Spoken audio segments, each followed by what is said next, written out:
Hi, this is Chris Freeberg with Making Ends Meet, economist here in Bellingham, Washington. I just want to give Paul Akers a shout out and thank him for writing the book 2 Second Lean. I'm standing here at my family home that my grandfather bought in 1928. It was built in 1914, 102-year-old house. And over that time, when Grandpa bought the house, the place was very neatly landscaped. There were almost no bushes or vegetation, just some rockery and a little tree here and a bush there. Well, over the course of that time, it has grown into what you now see, kind of a secret garden groove.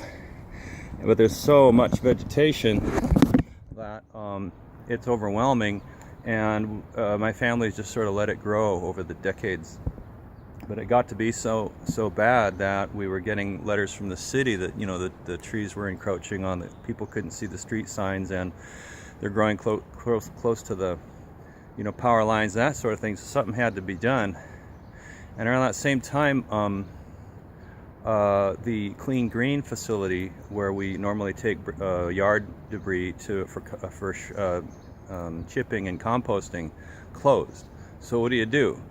Well, I'm glad I read Paul's book and learned about lean working. So first of all, I want to show you my bat bucket. This is like the Batman's utility belt, and it's got all the tools that I need. You can see I've got my safety helmet for my chainsaw too. And normally the folks would cut what they could and then put it in cardboard boxes and then burn it in the fireplace, but there are not enough cardboard boxes to contain everything, and they're bulky and they're messy and they become habitat for creepy crawlies and all that stuff. So thank you, Paul. What I did was I bound them with this little roll of line right here, and you can see where my dog is. This used to be an elephant-sized pile of clippings. I'm down to the last little bit. I'm just going to rake this up and toss it in a compost pile. But there it all is. Lean firewood. I'm not sure if you can see this because of the light, but there we are. And it all fit under our porch. So I don't know. I got that idea kind of from looking at Paul's workshop. He's got his clippers.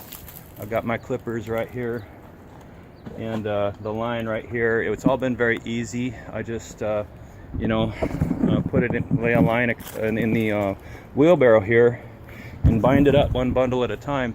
It's taken me months, but I thought I'd make this video because I'm done and it feels pretty good. So thanks a lot, Paul. And keep being the lean god that you are and that we all appreciate. Thanks.